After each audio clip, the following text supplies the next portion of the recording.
Kamila, and I graduated from Cyprus International University 6 years ago.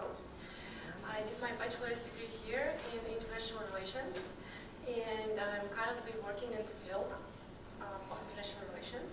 So I will elaborate more on my current position, on how I got there, about my experiences in the international relations field, and I'm really, really glad to see all of you. Okay. I would like to start with thanking the International Office for organizing the event, and thank you all for making time to come here and listen to us.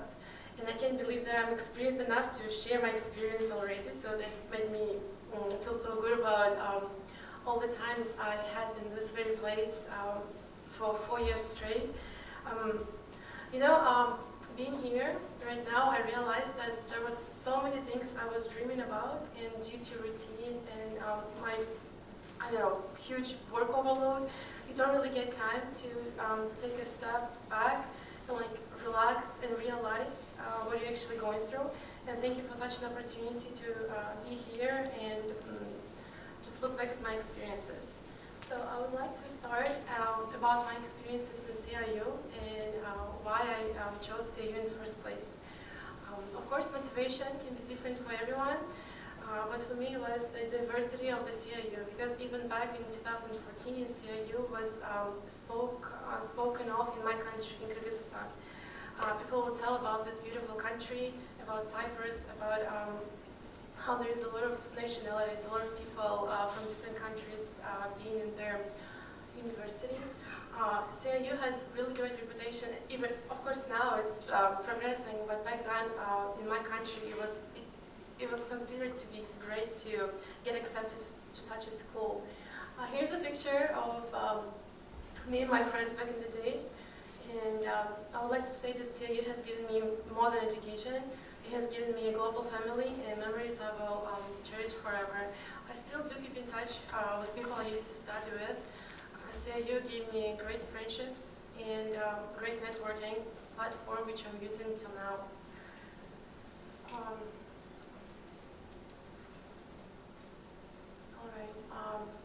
So I would take a moment and speak a little bit about networking, which really helped me throughout the years. I have an example. Before coming to Cyprus International University, I did the Flex Exchange program. Maybe some of you, especially people from post-Soviet countries, from my countries, have heard about it. I went to the United States and I made great friendships there.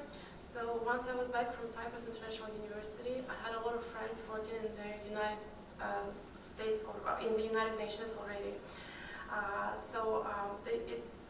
The people I have met there, I'm really grateful to them, because they helped me they guided me through the whole process of getting accepted. I will elaborate more on their acceptance and on their process of getting into organizations like that. So I would like to say that networking is not just about making contacts, it's about building genuine relationships with like-minded people who inspire you, support you, and help you. And I would like to say that it doesn't always come naturally to you, but I do believe that discipline and practice makes perfect. So I encourage all of you to start making connections and build connections now, and it's a skill you can actually attain throughout the time. So networking combined with consistency, determination, it truly opened the doors for me and brought me to where I am now.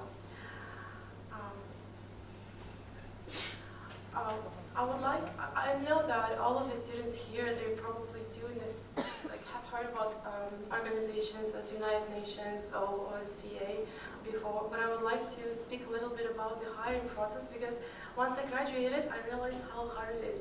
Like, you graduate, you don't really realize how many mistakes you're still open to.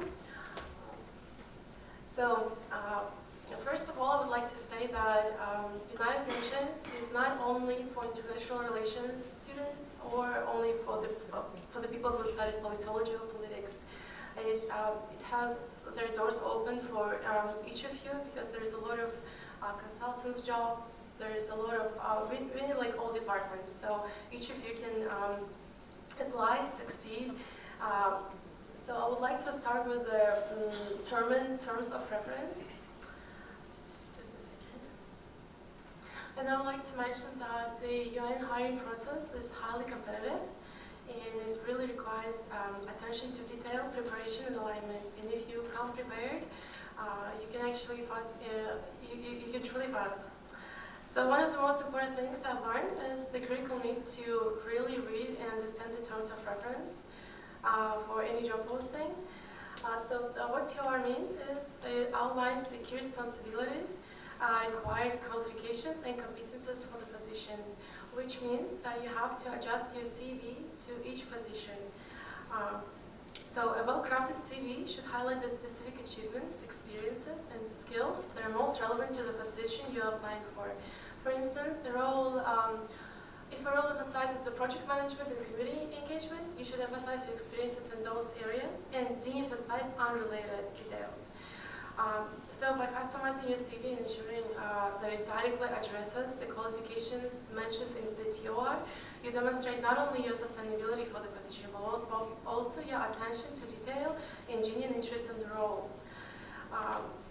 The UN hiring process is built the way I have. I mentioned 3 core steps, which are shortlisting, technical skills test, and competency-based interviews. I will elaborate just a little bit on each of the processes, just to get you familiar with the process. So shortlisting is basically comparing the skills you already have in your CV or the one you mentioned to the job posting.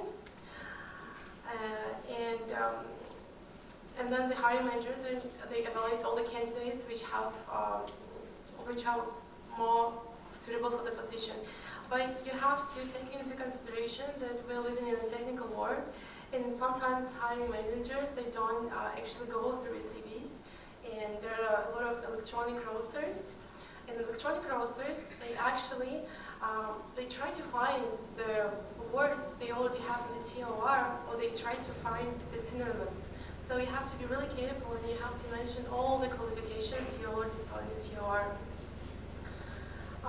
Then there is a term, technical skill test, where they actually they try you. They give you, for example, if you're applying for a position related to finance, they'll give you some kind of budget to distribute for a country or for maybe a small region, or maybe do a problem-solving exercise, maybe data analysis, maybe draft a document, maybe a contract. So you have to really be prepared for that as well. And the final and the most critical stage is the competency-based interview. So UN interviews are designed to assess your ability to demonstrate the core competences required for the position, such as teamwork, communication, problem solving, and result-oriented thinking. So you can't really just go to the interview and without preparing at least a few stories where you can demonstrate your skills. It's not. It doesn't matter how charismatic you are or how much experience you've had.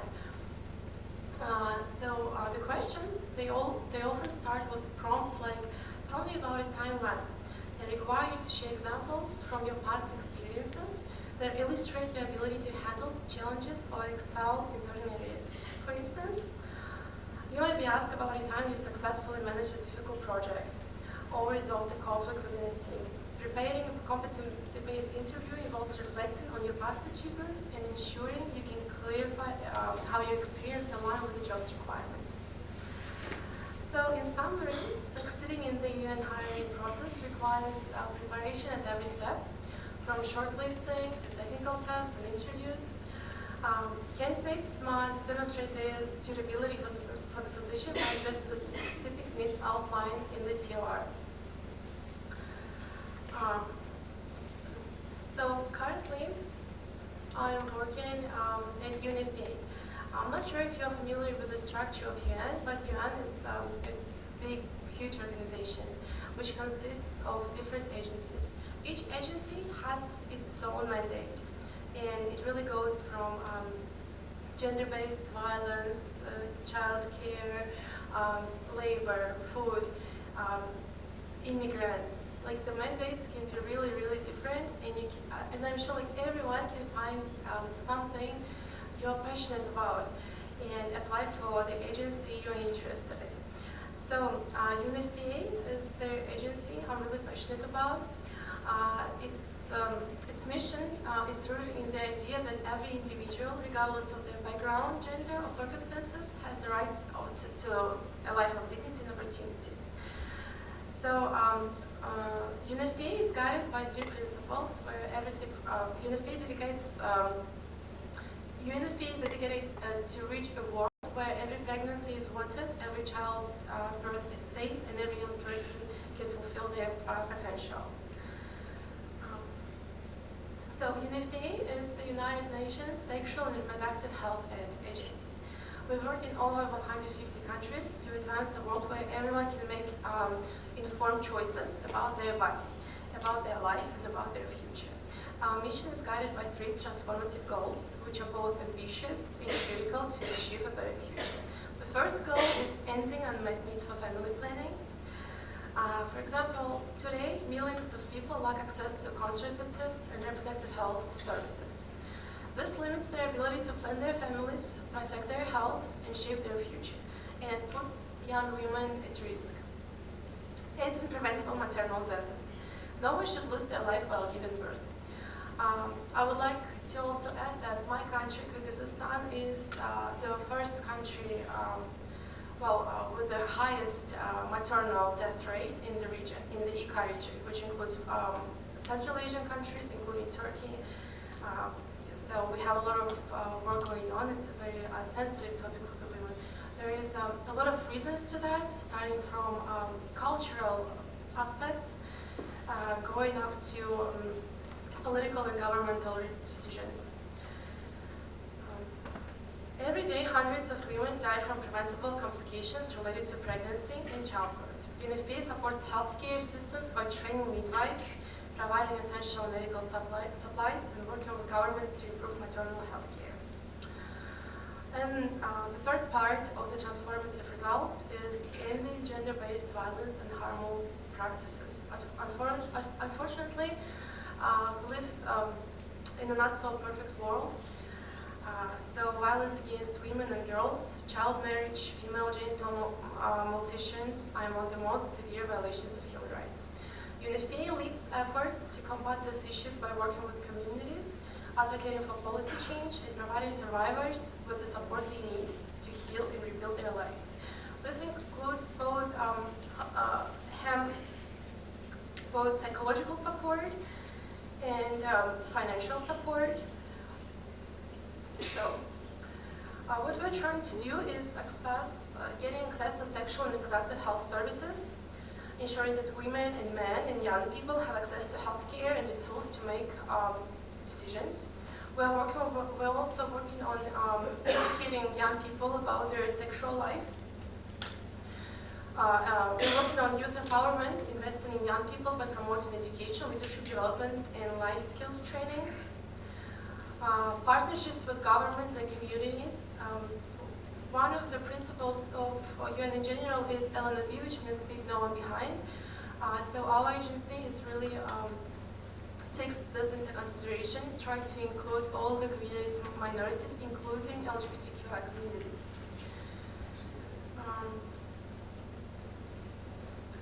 So I would also like to tell you a little bit more about the structure of the organization. There is a program and operations unit in every agency in UN, so you can adapt your skills accordingly. Program unit deals with project management. So basically, it's for more creative people who have their ideas, who see a broader picture how one issue can be solved, or maybe not really solved, but maybe solved to some extent. And then there's an operations unit. I'm part of the operations unit. So my job is to keep track of the program unit. It includes payments, contracts, getting things done on time, do follow-ups on reporting. So as someone who works with UNFPA, I can say that this mission is not just a professional responsibility, it's a personal passion. Seeing firsthand how UNFPA's initiatives change lives has been one of the most rewarding experiences of my career, because I can truly see the impact we're having on the communities, especially in small villages and in the places where there's still conflicts in my country, because unfortunately women are always affected the most in such countries. Also, I would like to tell you about a portal which you can apply to now. It's called UNV Roster. It's very easy to apply. You basically just, you have to be on the roster, and in case that there is a position opening, they can invite you as a volunteer. It won't be paid, like, it's not salary based, but still you get some payment. They provide you with accommodation, they provide you with air tickets. And if you're really interested in it, I really advise you. And plus, in future, it's going to really benefit you as well. So in case if you'll have questions about the websites and other stuff, I can share with you directly, maybe help you out, like, or guide you on the process of applying as well. Because for me, I wish I knew about this portal before. So I definitely would have applied and spent my summers maybe helping out the communities in smaller countries. UNFPA's mission is a call to action for all of us, and it's a reminder that the world can and must be a place where dignity and opportunity are universal. All right. I have already mentioned this as well. Okay, so I would like to tell you a little bit more about CIU and how it affected me. And the international office, they approached me and asked me to share maybe about the most memorable moments from my school life, from my life in the UN right now. So there's a few pictures of our community in the UN right now. And I would like to tell you that this is a place where psychological health and mental health is really valued. So apart from working a lot, we spend a lot of time training. We get trainings from such organizations as Red Cross, and we always hire different consultants to improve our work environment. We just course together, we travel together, we go on missions together. And so I really advocate you guys, especially the graduates, to apply, because this is a place where you can really make a difference and be proud of what you're doing. For me, I'm grateful to CIU that I had already some skills prior to going into this international area, since I have already met people from different cultures, different ages, from different countries. It was easy for me to adapt. I already had the skills, so you guys are very lucky. Even now, I'm looking at all of you and you see how diverse this group is, and it's really great. This will really help you out in your future. Also, I have prepared a few presents, and in case if we can have maybe some interaction now, maybe you have any questions, and I'm really interested in answering all of them. Give me just a second.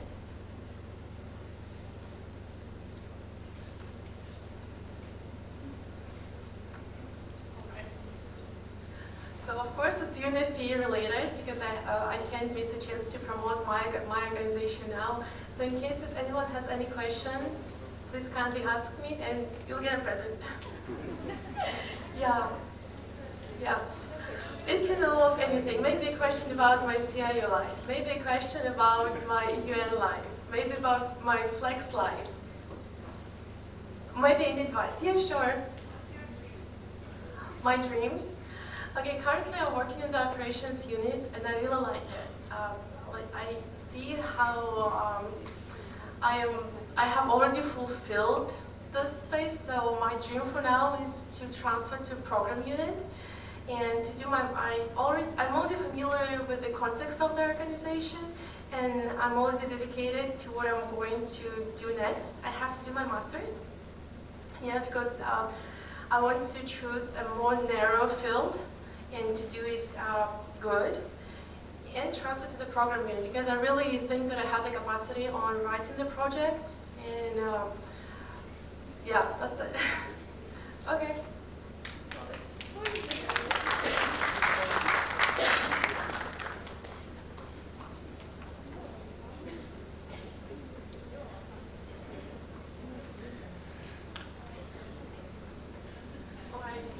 questions?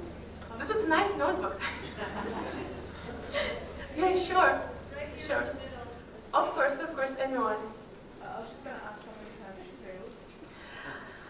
Okay, that's a great question. Okay, we need to speak about that. Okay. Honestly, I love this question because failing is part of the process. And for me, it took at least 3 or 4 times. And if it's okay, I'll elaborate more on that.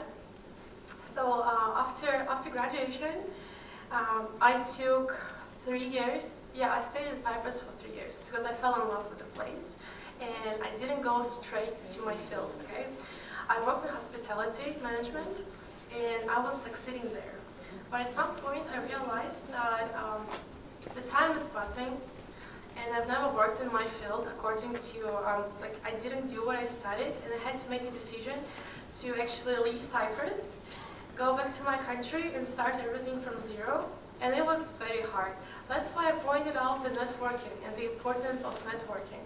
So the 2 most important lessons I learned here is, first, it's never too late to change your profession, because sometimes you need money and you go for the fast money. You go to hospitality, you go to some field which is not related to your studies, but then you have to stop at some point and remind yourself what you're actually passionate about. So it took me some time, it took me some courage, but I had the support from the people you have to stay close to the like-minded people. Some people will kind of draw you down, but be careful about who you're friends with, who are you keeping their connections with. So once I was back in Kyrgyzstan, I had some friends who I'm very thankful to. They guided me through the process. So I applied to IOM, which is also a UN agency which deals with immigration. It's also a very interesting thing. And I failed the shortlisting. After I sent my CV to my friend and asked why, because I thought about myself as about a qualified person because I had an administrative experience, I had financial experience, and the job posting was related to that. But apparently, I didn't mention some basic stuff in the CV. But sometimes you look at your experience and you think that it's not that important, but you have to mention everything. So that was my first mistake. Also, I applied to a couple of agencies. It took me 3 or 4 fails to actually do everything right. I'm really thankful to those experiences as well. And be reminded that once you apply, you're always in the roster.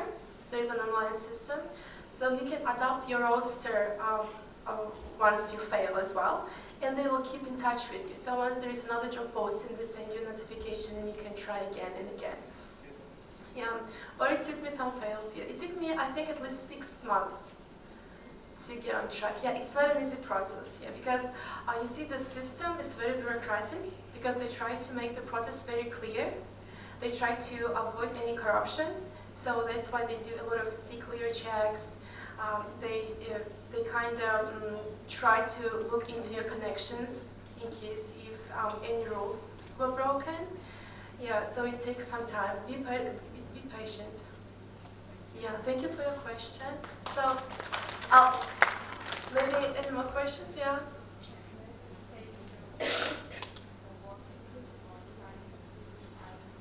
Again, please. Where did you take your motivation in CIU? Okay, so that's how I see it. But I always wanted to study international relations because my dad and my mom, they're actually also in the field. My mom, she worked for a small one, but my dad, he's working for International Red Cross. So I was always inspired to do international relations. But for me, studying international relations in my country didn't really make sense. Like, how can you go international in your own country, right? So that was one of the motivations. And I wanted to challenge myself as well. Then I heard about Cyprus International University. I saw the pictures of the palm trees. And like in a school like this, you can actually have a balance. You can balance your education and your life. Especially now, in our times, most probably you've heard about work and life balance. and about how people are promoting it now. So I already started balancing when I was in school because we would work a lot, we would study a lot, we would have the sleepless nights, but at the same time you have this great views, you have access to sea, you have access to people from different countries. So that was the motivation for me. Yeah, thank you. Maybe anyone else? Yeah, sure. Yeah, over there, I guess. So I speak Russian, this is my mother language, and then I speak English, and I speak Turkish as well. And now I'm working on French. Well, I did take French in CIU, but I forgot most of it. So my dream now is to learn French as well, because French is one of the official languages of United Nations, and it can take you places. Sure. UNFPA. Okay, most probably, that's a tricky question. So the mandate for me is very sensitive because I'm a young woman myself, and mostly we deal with young women, with women who go through pregnancy with gender-based violence. So being in an agency, we deal with topics like that. Like in the end of the day, I feel that I do something good. For example, I'm not sure if a lot of you are familiar, but Kyrgyzstan borders with Tajikistan. And we have an open conflict there, and it's been there. Oh, where are you from? Okay. Okay. Yeah, so there is an area where we have the conflict. And women is the minority which is always affected by men. Alright, so what we do there is we create psychological camps where women can get psychological help. I can actually see what I'm contributing to. So that's why I like UNFPA. UNFPA is a small agency. You know, agencies like UNDP are huge. They're huge. They do these huge projects for whole countries. UNFPA is small, but successful. Yeah, you can see small impacts. Okay, anyone else? I'll give you guys the presents, okay? I'll finish up. Yeah, oh, there's a lot of hands. Okay, let's go. Yeah, sure.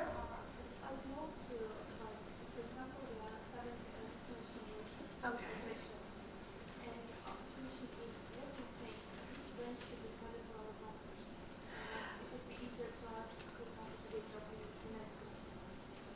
Okay.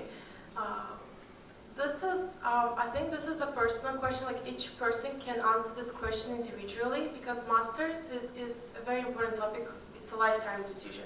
Of course, you can do different masters. You can do 5 masters, but for me, doing masters right after bachelor's wasn't a choice because I wanted to actually see what I want to do with my life later. So, for example, now 6 years later, I know the narrow topic I want to deal with for the rest of my life, let's say, okay? So I think for me, it was about gaining some experience and then making a choice. But as for the question directly about which master degree will benefit you more, all of them. Because UN agency is, all UN agencies, they're so broad. We need finance, we need management, we need, I don't know, we even have some doctors working with us. Like anyone can apply, there is a lot of jobs. You can adjust your masters. No, you can adjust the agency to your masters. Yeah, that's it. Yeah, sure.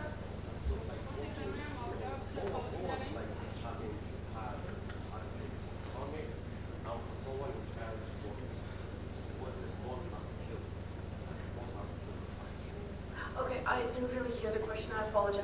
Yeah, like what will we do and what will the challenges we face and how did you overcome? Now for someone who's bound to work in such organization, what's the most tough skill you should face? Okay, so that's a very nice question about the challenges. I think the formality of the organization is a challenge. It's extremely bureaucratic. You can do a step without having a paper. Yeah, so that was a challenge for me after working in the hospitality because I was very used to solving issues once they arise in person. But now, for example, we have official communications via email always. We have a tracking system. Also, since we're dealing with huge amounts of money, we're dealing with spot checks, we're dealing with audits. So I think adjusting to such a formal structure was a bit challenging for me after hospitality. Maybe for some people it would be even easier to work somewhere where everything is clear. Like we have huge policies for everything.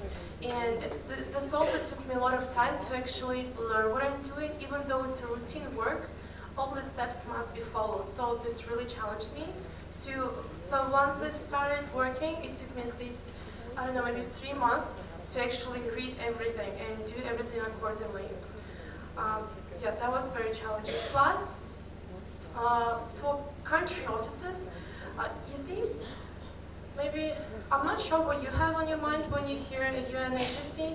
Of course, there are UN agencies which are in such countries where there is a war conflict, so the context changes there.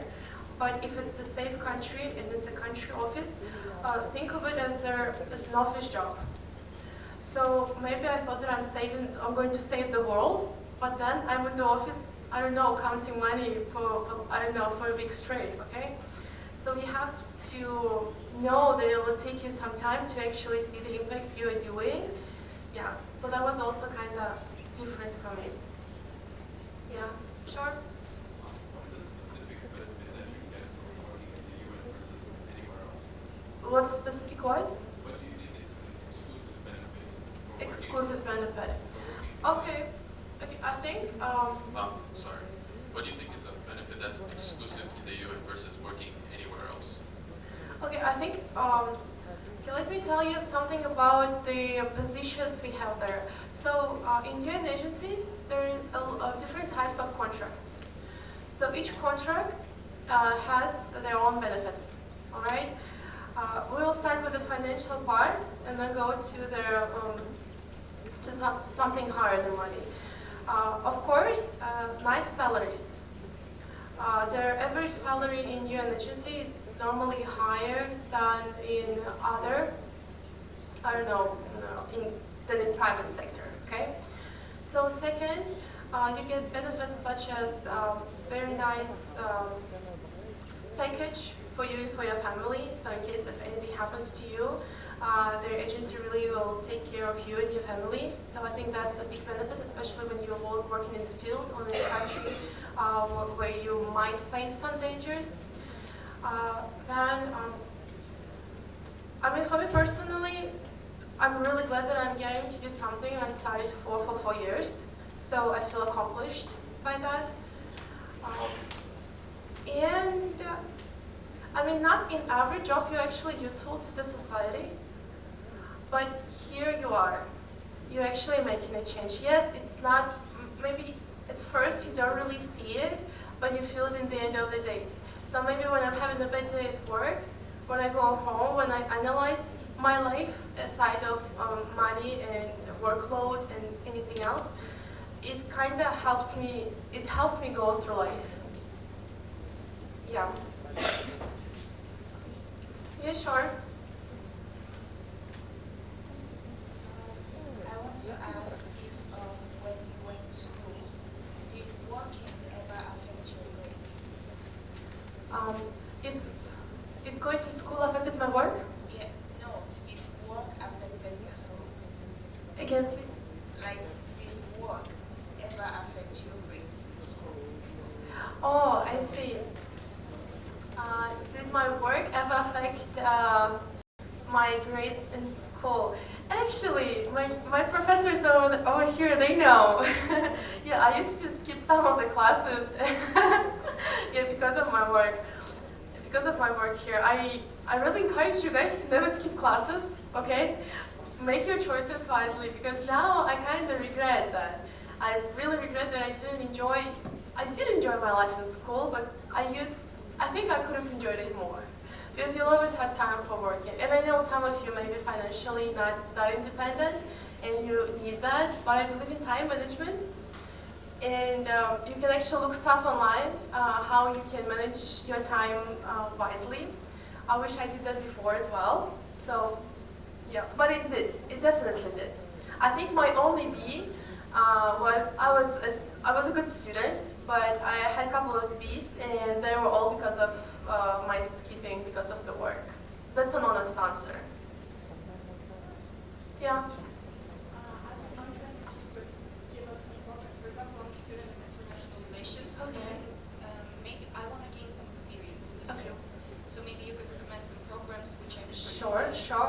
What's your name again? Yara. And where are you from? You're from a post-Soviet. Yeah, Yeah, where are you from? Ukraine. Ukraine. Okay, I see. So I was actually, yeah, that's great.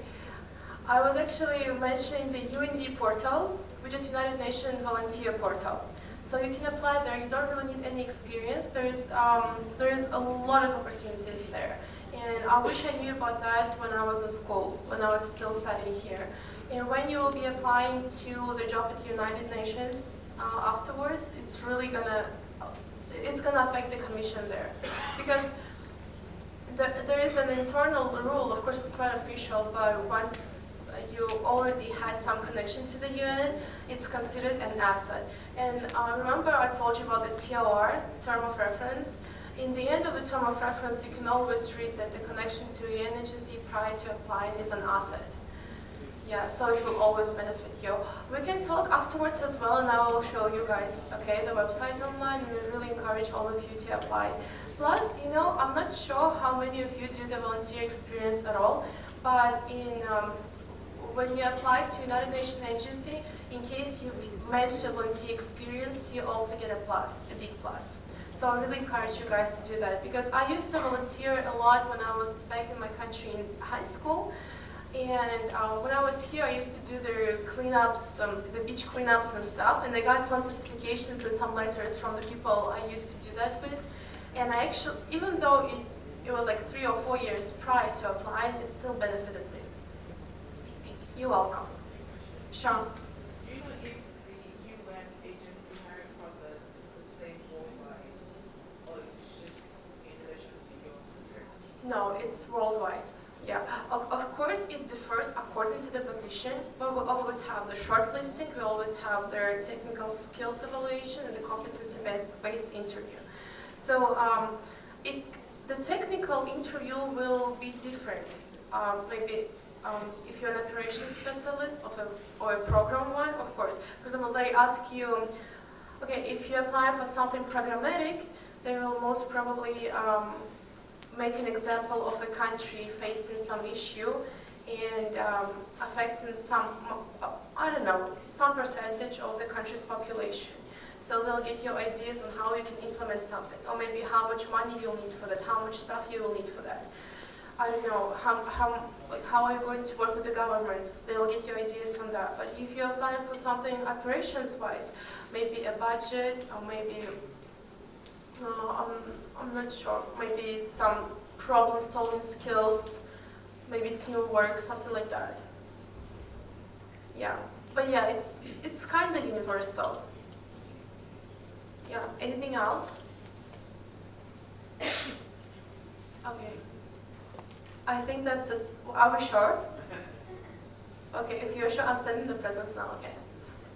I would like to thank you all for your attention. It was really, actually this is my first experience presenting and talking about my work, and I'm really honored to be here. Thank you for making your time. I know it's like finals are coming, right?